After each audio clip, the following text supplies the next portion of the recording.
This is an interview with John Pizzino for the Kent Stark Oral History Project. This interview is being conducted at 2101 Glenmont Drive Northwest on April 16th, 1995. My name is Tim Matches. All right, before the war, were you in the process of having a job or in school? I was in school. I was at John Carroll University in Cleveland, Ohio, on a football scholarship. I was a freshman. And what were you studying? I was taking business administration, is what I started to. That's what I enrolled Did you have a relationship or were you married when you went to war? in. No, I was single and unattached, and I was just 19 years old. How did you find out when the Japanese bombed Pearl Harbor? I was home on the weekend from John Carroll. It was on Sunday around noon. A friend of mine, we were going to go play touch football at Lincoln Park, which is Bottoms. It was a baseball field. We had a pickup game. We were going to play some touch football. And he had come by the house, and I just heard that the Japanese had bombed Pearl Harbor. Of course, that messed up the football game and everything else. You drafted into the war or did you volunteer? Yeah, I was drafted. What was the process of that? Well, we signed up.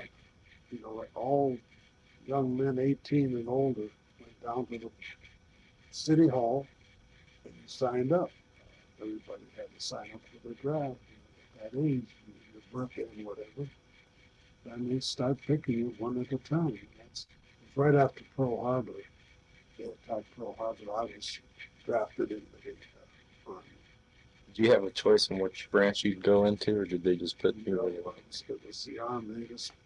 When we got there, they asked me what you preferred, whether the Air Corps, the infantry, but they didn't make it. The first thing is put you where they needed you. Of course, at that time, the whole country was in an uproar because we weren't prepared for that war with the Japanese, throwing everything together real quick as they could to get everything over there in the Pacific. What was your main job in the Army? I was communications. I strung telephone wire and unit to unit. That was my job. Of course, everybody was, you had to be prepared to protect yourself and fight at all times. But my specific job was in communications. Did you have special training for your job?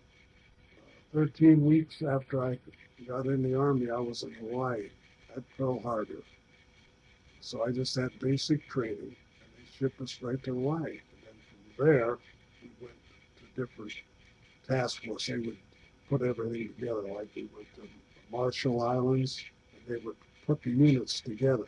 The Army in conjunction with the Marines in the Pacific there. And they would take your unit, attach it to the. We were attached to the Marines and the Army division. I forget just which one it was. Now, you were shipped every time you were transported? Yeah. What kind of ship do you remember? To go to Hawaii from San Francisco, I left San Francisco to Pearl Harbor, Hawaii. That's the first time that I got on a ship. And that was a converted luxury liner. The name I still remember was the Loreline. It was a luxury liner that they converted to a troop ship. And God, it was a big ship. In fact, when we went to Hawaii from San Francisco, we went alone. I mean, it was a fast, they could outrun submarines and whatever at that time. So, of course, they had depth charges and they were, guns on the ship and whatever. But we didn't even have, as I recall now, we didn't even have an escort going to Hawaii from San Francisco. So we landed at Pearl Harbor from San Francisco, and then we went to Schofield Barracks. That was the main Army barracks in Hawaii. Well, Hawaii, there's a number of islands. Oahu is where Pearl Harbor was. That's the main island. That's where the Japanese did their business to all the ships. From there, we trained there, and then we got in the different task forces. So it was a slow process at first there. I mean, to defend the islands, they were scared the Japanese were going to attack, try to, like they did in Guam and the Philippines. We just got there, they got as many troops there as quick as they could, and you were a body, and I mean, you had to learn real quick, What was the name of your unit and the type of your unit? It was automatic weapons. And we used our weapons for ground fire, supporting ground troops, and of course aircraft too. I think it was 864th and automatic weapons battalion. That's what the number was. I just saw a picture in there. Did you have any friends or relatives in the war involvement? Oh yes, yes. I ran into a fellow by the name of Bud Lucius. I played football in 1938 with him in Moscow. He was in the Marine unit, and I ran into him on Saipan. Another young man by the name of Dick Stout that played football. I ran into two of them, and of course I ran into on a hospital ship by Egan. His last name was Egan. He was from Mass, and I went to school with him. He was a orderly on a hospital ship. He took me on that too. So I ran into right on these islands. I ran into people from Massillon. And of course, like I tell, the main thing was I ran into my cousin, who's in Joe McCoy, and spent time together. Every time you went to different destinations, did your job change at all? No, it was the same. It was the same. They would attach us to, like we went to the Marshall Islands, get these task force. They would go to attack an island or wherever they were going. They got the Army, the Navy, and the Marines. They were all combined operations.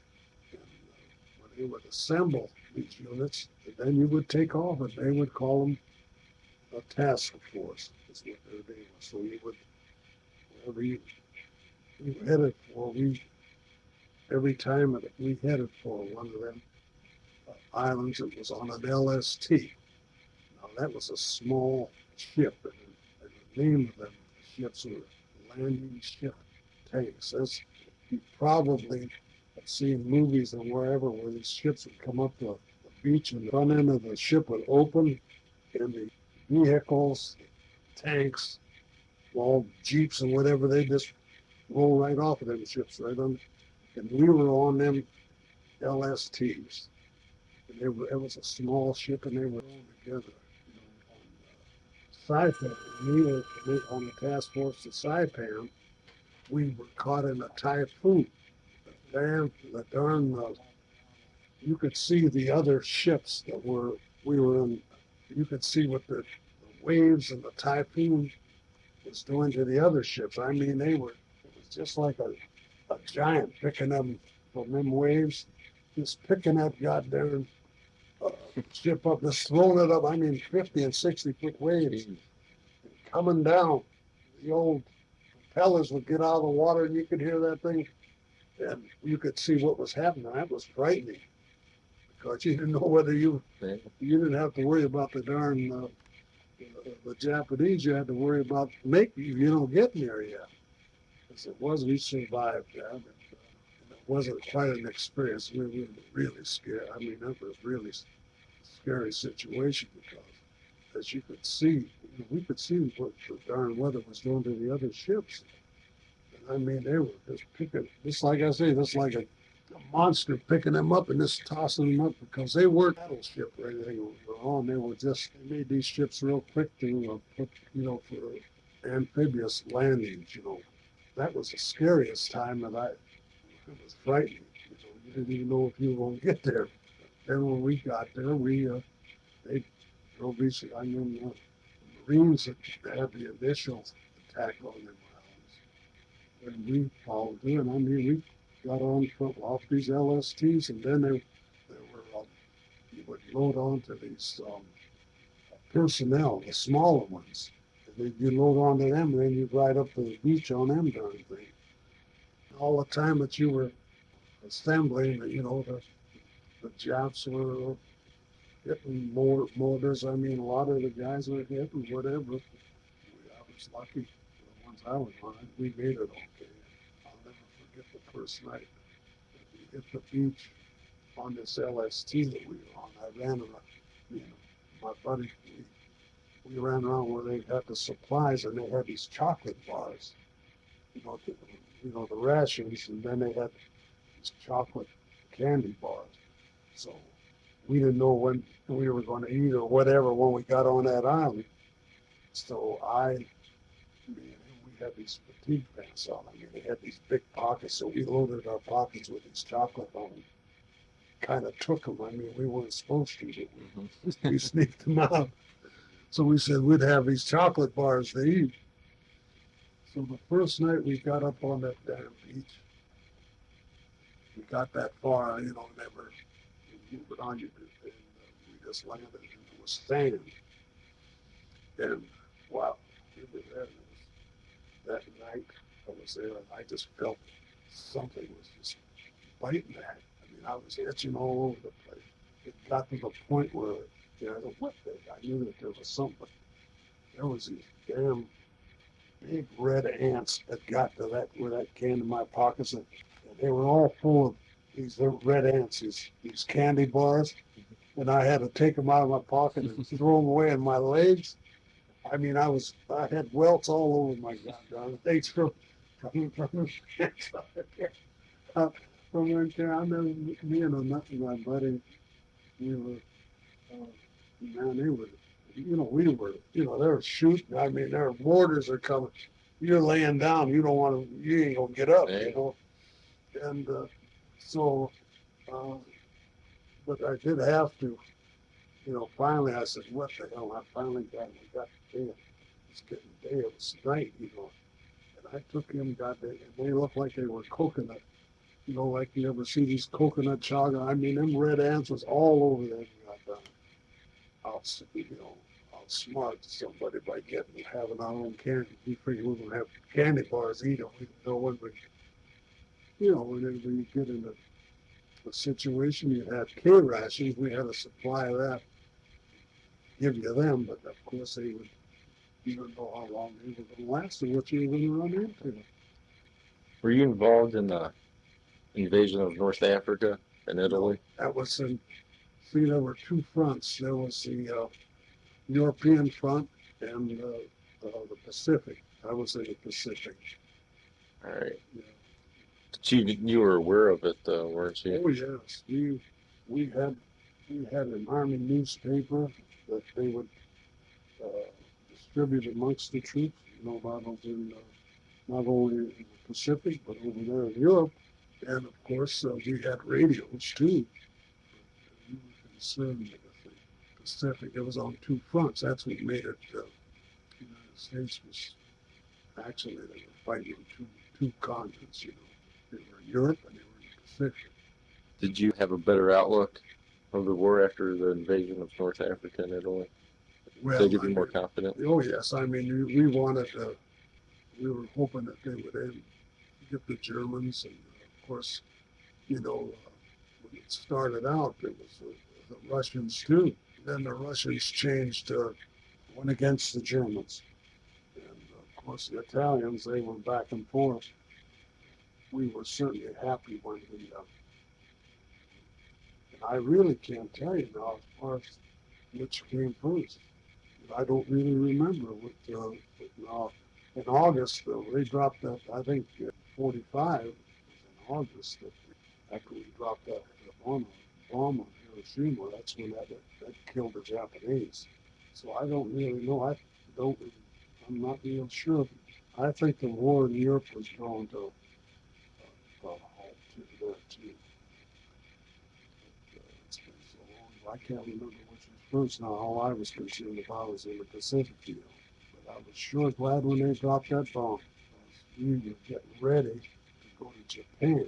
This task force, and they were going to, if they'd ever had them hit the Japanese mainland like we did them islands, there'd have been hundreds of thousands batting up on them islands. I mean, it was just like they would just throw the soldiers right at them. I mean, there was no other way but get on the beaches and start fighting. And the Japs were there, they were in place, they had the advantage of that. What kind of weapons did you have in your possession? I had automatic weapon. I had a carbine. We had rifles, automatic rifles, but I had a carbine that I had with me. I was trying to think of that. I remember. It was a clip of 16 shells, and rifles were 8. I mean, that's, for ground business. And of course, we had 40 millimeter, we had anti-tank guns and anti-aircraft, different, larger guns. I didn't actually operate any of them. Guys were trained for them gun units and so forth. My job was to get the communications there, and along the way, I don't care what unit you were in. I mean, if there were Japs or you had to protect yourself, or everybody it was all the same thing. It was scary. Getting out and stringing that wire and whatever from one unit to another. It was, while this was going on, there was bombing, and there were mortars, and there were shells. All this was taking place as you were doing your job. But if actually, running into Japs like face to face, it was always from a distance. When we were in the foxholes, some of them pictures showed us digging something. Well, school, I mean, they give the emperor, they'd do anything. Capture them, they had to make them undress, because they'd put grenades under their armpits and hide them, or in their mouth or anything, just to, if you go up to them, they'd just let them explode. They didn't give a damn about anything. I remember that my little Japanese that I learned is whenever we captured, we'd tell them, we learned that we'd say, kimono nuge. That was take off your clothes. I mean, from a distance, because they were always up to something tricky, they'd just have a grenade, and there's a clip on it. You just pull it and they just explode. It's just like, it's a bomb. It's just, that was, I still remember them words in Japanese.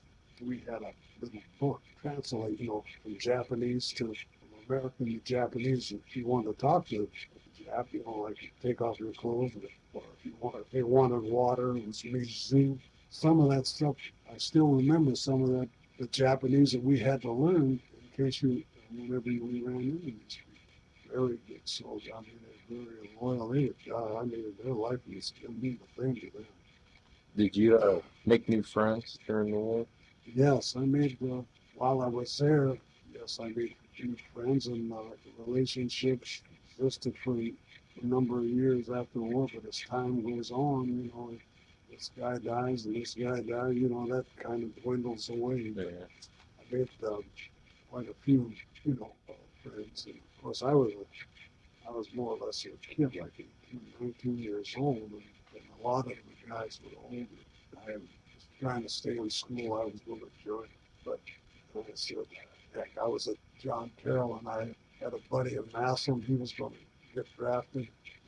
I could have went in. They had this ROTC and training or whatever. I could have signed up for that in school, but he was going into the Army as a guy. So I went to high school with him. George Bisnick was his name.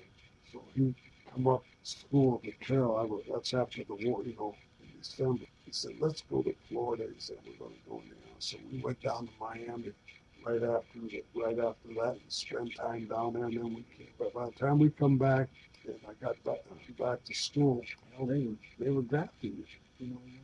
So they really tore your life up. I mean, there was 4 or 5 years of your life that didn't mean nothing. It's like I was just a freshman instead of being in school. I mean, when I come out, I'm 22 years old, and before I know it, I'm married. And I mean, that kind of, that's like taking a nice chunk out of your life. Because I was in the Army, it was 38 months, and overseas, almost 35 months. States about 3 months in training before I was over there. I kind of appreciate this interview because it kind of refreshes my memory. You kind of forget this stuff. Yeah, after 50 years. Yeah, it's a long time ago, and all the different situations that you were in. In fact, it's like I told Hazel and my kids, I sometimes I wonder if I really was there, like some kind of a dream. That's true, because they all say the same thing. They say, I can't see you in the Army taking orders. Where the hell did? Did you have any casualties or injuries in your unit? Oh yeah, in our units. Oh yes, I'm very fortunate. The only casualty I had was when we were going after the war. Well, I mean, when the Japanese surrendered, then we start, going back to get discharged. We were in the harbor. They didn't have no harbor, no docks. When we were going back to Pearl Harbor from Saipan, we went out on these LCPs, these landing LSPs or whatever they call them. These personnel, these little boats, what you would call them. They had an LCP, or LSP, a landing ship personnel. Right? Well, to get on this ship, to go back home, they didn't have no dock, so this ship was out in the harbor. And I was on this little old LSP or whatever they called it, and got off of that, and on the ship that we were getting on, they had a rope, a net, right hanging down, and you had to get up on that rope. And I mean, it was like climbing the side of a building to climb to get on the ship, to get on board.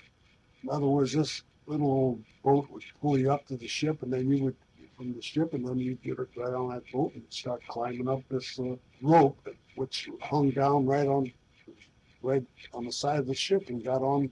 Was it like a rope ladder? Yeah, yeah. It was like a net. It was all over because there was guys climbing all over the place, going up and climbing up. It wasn't just one ladder. It was just like they get a big net and throw it over the side of this house, and everybody was climbing up in this thing. But when I got off, or from that, when I transferred from this, you had your pack, you had your rifle, you had all your equipment on you when you got on there. So when I stepped, and it was rough out there in the harbor, when I stepped onto that damn rope from that ship, a wave caught that little boat, and it caught my foot, the back of my heel, and I was lucky as hell. If it would have just, hit the thing, I would have crushed me up. But it caught me it made a big gash in the back of my heel, in my toes. It was like somebody had just got them, they looked like golf clubs. Just grazed and put a big gash in the bottom of my heel. And I was crawling up there with one, once I got on there, and of course the medics got me at the top there, and the guy said, hey. So when I got there, it was all, using one leg, climbing that goddamn, and look down, that was talk about frightening. It's like climbing a goddamn big building like downtown. If you're looking down, that's like oh, how many feet that damn was, going up the side of it. There wasn't no turning around. You just had to keep on going. But that was the only injury or anything that, that I had. But I had to go to, I couldn't walk, for 3 or 4 days. Of course, they rushed the wound and they wanted to take me back. Oh, no, no. That's the only time you ever got injured? That's the only injury I had was coming home. I said, that's my luck. But I was really lucky because it just so happened that wave had caught that little ship, whether what the hell ever they called it, just threw it right up against the, as we were going on there. They didn't have no rubber tires or anything in between them. That was the only thing. Of course, I was very lucky because if it would have been a wreck, it would have just smashed. After the Battle of the Bulge, what was your outlook of the war? But, well, like I say, we were in the Pacific. Of course, we were informed of what was happening. Of course, we were happy that that the war was coming to an end in Europe. We were doing well in Europe, and of course, where we were, our main thought was in the Pacific, and we were told that we were going to Japan. The Mariana Islands, the ones that we took from the Japanese, get these big super bombers. They were B-29s, and I mean, they were 6 inches on them islands, was to get a base that our Air Force could operate from and bomb Japan. Once we got Saipan and Tinian, which I was on both them islands, the Japanese had an airfield there, and I still remember the name of it, called Slido. The Japanese had their airfield there with our Army and the engineers built this runway on Saipan and on Tinian for these big B-29s. I mean, they were super bombers, and they had the range to go from the Marianas to Japan. In fact, the ship that took off with the first atomic bomb was the Enola Gay, which I seen. The Enola Gay was the name of this B-29. These planes took off from Tinian. They were Saipan first, and once we got Tinian, it was, they built a runway over there for these big super bombers. And then they took off from Tinian and Saipan, but the Enola Gay took off from Tinian Island in the Marianas. That's when they start bombing Japan from Marianas. That's where we were seen. And that's why we captured them islands so that we could bomb the Japs. And of course, they knew that they had the atomic bomb. We didn't know it. They knew what they were doing. And when they got these islands, I mean, I could see at night they would take off. It was just like in the middle of the ocean. You could just, it was just like landing airstrip where these planes, big old planes would take off. They didn't have that much room because it took a lot of space for these things to take off. We could see them. We were on Saipan, and when they would take off on Tinian, you could see them taking off at night, in which they were bombing them. After they would leave the island, and then they would dip down, and almost get hit the water after they had these global bombs, and a number of them, in fact, a lot of them didn't make it, and exploded, and you could see them right in the ocean there where they hit the water, and all the bombs or whatever, they would explode right on a lot of them planes never even got there. People got off of there. But we were getting ready to have a task force to go to, we're talking about the mainland of Japan. But when they dropped that bomb, I think it was in August of 45, I don't remember that. I mean, I was so damn happy when they said it'd probably end with the Japanese, and it brought them to their knees because they said what a terrible thing it was for us to drop that bomb on the Japanese. But I'll tell you one thing, if they didn't, that saved hundreds of thousands of lives. It really was a blessing. Of course, it's too bad for the Japanese, but after all, the ones that started this thing, it was too bad about the innocent people there. I'll tell you one thing, there have been hundreds of thousands of soldiers that could have tried to land on the mainland. They had them in place, and got in place, and they were dug in. So, I mean, them caves and whatever, you had to, I mean, bombing could do nothing, or shelling them could do nothing because they were underground. You had to get up right there, and you got these flamethrowers and whatever, and just you get that fire right in these caves. That's the only way that you could get the jet. I mean, it was per square yard or foot or whatever. The United States paid dearly for a lot of Marines and whatnot. Got a lot of casualties and what hit them islands. I mean, we were just like a sitting duck going in. We were up there waiting. You were talking about the Japanese before. You had a lot of respect for them, didn't you? As far as the as far as the person, they were good soldiers. And I mean, you knew that they were fanatic. They had on their planes, they had these kamikaze pilots. I mean, they knew that they didn't drop the bomb. They guided the plane into the ships. I mean, rather than taking a chance of dropping a bomb, them kamikaze pilots, they would fly the ship, their aircraft, right into our destroyers or whatever. Did you hate them? Or? Sure, I feared them too. I mean, I was it's like running into a nut on the street. I mean, they don't give it, they don't care. How were your living conditions over it?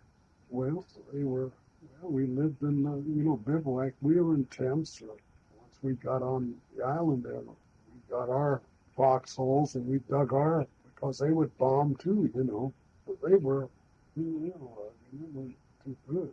You didn't know when somebody was going to crawl up. I mean, at night, they were, I always told about this island. And we were the foxhole. And of course, the Japs were over in the ridge and whatever, but they'd infiltrate our lines when we'd dig foxholes, and they would come crawling up, try to get into your foxhole. I mean, a lot of guys had this throat slit and everything else. And one night when we were out there and we saw dark, and I mean, everything was quiet. And we thought that we were in a perimeter in our foxhole, and we thought that we saw somebody crawling to where we were. And nothing happened. He said, I'm not sure. I said, didn't you shoot that goddamn guy? He doesn't even know where we're at. But anyhow, we were just straining, and this goddamn thing just kept coming closer and closer whenever they were. Well, that's what they would do. They would jump in the foxhole with you. They would try to. Well, anyhow, this goddamn thing was coming toward us and whatever. And I mean, it just kept coming. It turned out to be a pig. All the livestock and everything, the chickens, the pigs, everything, they just run, when they're bombing or whatever, the Japanese had them, they would just be running large around the units there. But this goddamn pig, it was a pig. This guy had a bayonet on his rifle there at the end of it. He just stuck that bayonet on that pig's butt. That was a funny thing. I was so damn relieved. I said, them suckers are coming this way. You're going to have to do something, and they probably had 10 years of training, and then goddamn, here you are there, just not even a year in the Army, What kind of food did you eat? Did you eat like 3 square meals a day? Cave rations is what they were. They were, I can tell you about them pieces of candy bars, and they'd have soup, hot water, and you put the hot water, and you drop that in. It was like dehydrated? Yeah. You make a soup out of it. They had them little candy bars and stuff like that. I mean, you just carried them. They were cave rations. They were all dehydrated or whatever. And then they had little cans and crackers. Did you ride home a lot? Get letters or see letters? I got the mail pretty regular. They had V-mail at the time. It was pretty good. Of course, there were times when you were flying around, you didn't get no mail, but most of the time, Timmy, when you were in the Army, you spend most of your time waiting, getting ready. And there's always, we played ball, we played baseball. We had a basketball team. We played, Japs in the bushes, they were watching us playing basketball. Sometimes you could hear them laughing. And it's really a funny situation. I mean, you just don't realize the entail. But when things start flying, you were just by praying, everything that God up there, the planes flying over you and straightening and whatever. Some guys were unlucky, and some guys, so. Anytime during the war, you ever have like a life-threatening situation? Yeah, I mean, well, I guess when somebody's shooting at you and dropping bombs around, anti-aircraft, when the Japs were coming over bombing us, anti-aircraft hit the Japanese plane and it would explode in the air. And I mean, you can hear all these guys you're in foxholes. In other words, you're digging a hole and you're in it. If it drops close to you, you're in trouble. You could hear the guys cheering when one of our planes would shoot down one of their planes while they were bombing. It was unreal. You could, like I say, even today, I can't believe the things that you saw and whatever. Did you receive any kind of award for being in World War II? No. Like I always tell my kids, I got the conduct medal, and they make jokes about it. I said, well, I was good. I said, but mine was unique. I got it from the Japanese.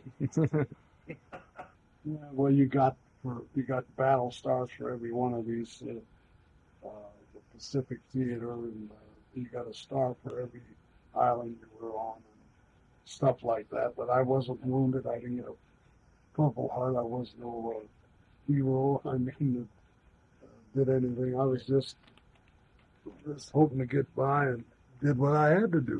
I mean, the thing of it is, if it comes your way, as it was then, if something came your way, then you would know, directly.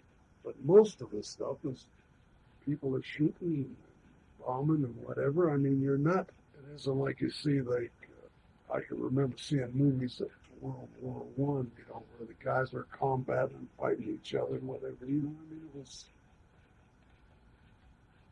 it just didn't happen that way. Did you ever go to a reunion for the war? We had our outfit had me. I never really did. I had no idea. Guys, yeah, came here to Mass, guys from Pennsylvania and Massachusetts and New York. We got, well, it's kind of a, the guys that I was close with, but they all kind of dropped out. I wrote this one guy and the other guy, and I quit hearing from them. So I just figured, they were, passed away. That's all. See, I'm the guys that I'm 72 years old, and I was a young kid. I was a kid. These other guys are older now. These units that I were in had guys 28 and 30 in their 30s. Well, hell, they're 10, 12 years older than me. They would be in their 80s, almost 90 years old. Some of them, So the guys in World War II, they're diminishing. The guys that participated in that. I mean, as time goes on, of course, we live longer now. Hell, I was one of the young participants. When I went in, I was just a kid, just out of high school. A lot of these guys were, even had families that were married and in their, late 20s and 30s and up to 40 years old. So you take a guy that was 20 years older than me, who was in the Army, and there, I'm 72, and here's a head guys, living in 92. Yeah. But I always say in my family, I was the only, of course, I was the only guy that went in the Army. All my brothers and whatever, I was the only Pizzino that went in the Army from Massey. Yeah. Do you belong to any organizations, or did you? Yeah, I still do, but not actively. I belong to the American Legion, and I think I joined the for Veterans of Foreign Wars back in, but I still belong to the American Legion. Dues paying member, that's about it, I don't march in parades or anything like that. Do you think back to the war often? Only like now. I mean, since you come around and said this, I mean, and again, I'll say that it's hard to believe. It's hard to believe that I was on these different islands, and I was on these different ships, and I was on these different situations. And like I said, it's hard to believe I did that. I mean, it seems like a dream. It seems like a dream. And I was lucky. God, I was lucky because everything went right for me. Could have been a lot worse. In fact, when I went in the Army, if you had an IQ over 110, and of course I was just out of school. I went to school at OCS, Officers Training School. And I was in Camp Wallace, Texas when I was taking my basic training. And I was supposed to go to North Carolina to train for OCS. But this school that I was in, down in Camp Wallace in Texas at the time, something must have happened, whatever. But this whole unit, the rest guys were in this school, they come by. You see some of these movies where your trucks come by and pick up, and the guys are throwing their barracks bags on it, and they're going. So I'm in this barracks, and I don't know how many guys, big barracks, I don't know how many guys, there's maybe 200-300 guys in this barracks where I was staying. And some sergeant come up, and this is while I'm at the school. He comes out and he opens the lights. It's at night. We're sleeping. And he calls this guy, and he called my name. Get your gear together and be ready to fall out. I got my barracks bag. You had a, you know, sleeping, whatever. You had a foot locker with all your goddamn clothes and whatever. So I threw everything I had in there and I fell out, you know. And I was in front of the, here come a goddamn truck and there we're throw my barracks bag on it and go there. And the next thing I know, from Texas, I get on the train and I'm in Camp Stoneman, California, sat right outside of San Francisco. And put me in a replacement battalion. Me and a number of other guys. So next thing I know, I'm up. And I didn't even get an overnight pass. I never came home or, you know, got a furlough or anything like that because it was hectic. Talking myself. But anyway, I went to Camp Stoneman, and next thing I know, I'm on a boat, and I'm going to Hawaii. I told you about this Lorelei, this luxury line. It was a big ship, and I mean, it had swimming pools in it, and you know, it was something that they converted into troop ship. And the next thing I know, I'm in Camp Stoneman, right there where the business is, right on Oahu. So I don't know how this come about, or nobody told me anything. And it says, just call your name. Here I am. But then I thank God if I'd have went the other way and went into the European theater, a lot of them guys got, you know, they got chopped up. So it was probably meant for, you know, but I was really despondent at the time. I was really, and I was thrown in with a bunch of people that I didn't know, you know, as a replacement. They got guys from all these different units, and I was one of them. Why I was one of them, I've never known. But after thinking about it, wherever I went, the time that I spent, and I come back and with everything together, and I was lucky. You know, a lot of them guys that went the other way, went to the European theater, maybe there's a lot of different situations.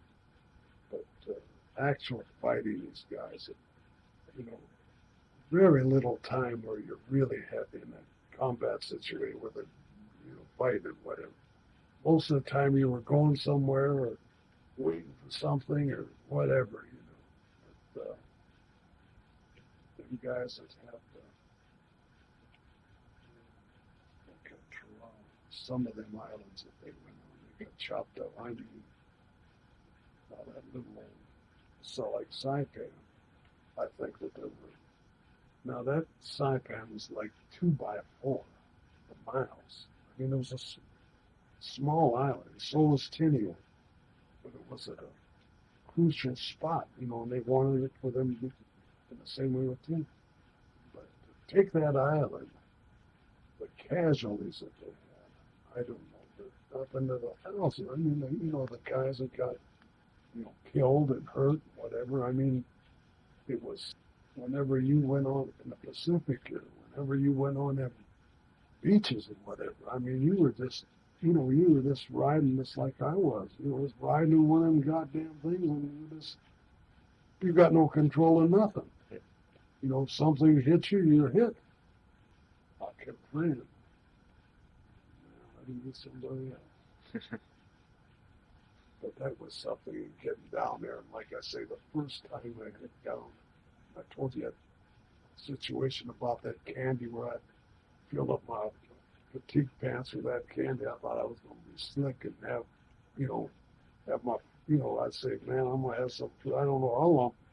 Sometimes you're tied down when you hit them beaches and you're trying to get forward. You're there for, yeah, could be a week, you know, and you don't move. You know, you just, and you got, it's a situation.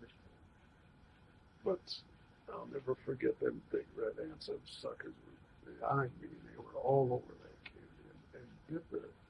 I mean, my legs and my body, I mean, they were all over me.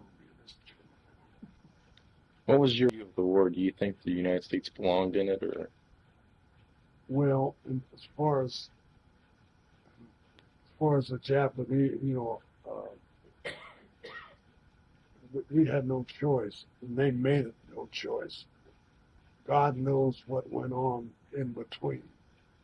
when they bombed Pearl Harbor, the Japanese, there was, I mean, it was, that's the best thing that could have happened, or psychologically, because everybody wanted, you know, they figured we'll go and get them a bunch of you know, the Japanese and whatever. And there's something like this bombing here, you know, these kids and whatever in Oklahoma City.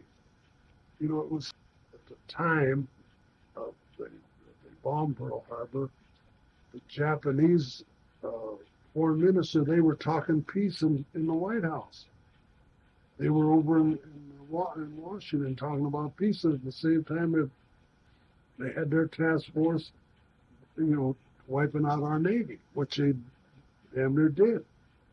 I mean, they bombed, they come close enough, they'd have got Hawaii, you know, like they did the Philippines. I mean, they really tortured him for people in the Philippines. They really, you probably heard that big time death march and that. I mean, prisoners and how they were really cruel. Of course, you know, what they say a lot of times can be a lot worse than it was. But I mean, guys went through hell. It was in the Philippines. It puts you in the right frame of mind. I didn't mind going. You know, I really did. I gotta say that. I you know, because psychologically, I don't know, Roosevelt and whatever now, after the war, they say that they knew that this was happening and that was happening, but they were smart, but they got they put the American people in the frame of mind that they accepted it. They were like, no choice. What the hell are you going to do if somebody tries to blow you up? So, but I'll tell you, as the time goes on, it's a long time, 3 years. You know, messing around at 3 days. I don't know. I was very fortunate. Things just went the right way. You know, all I cared about, wherever I was me. Yeah. But I mean, yeah, I gotta say that, you know, and who doesn't?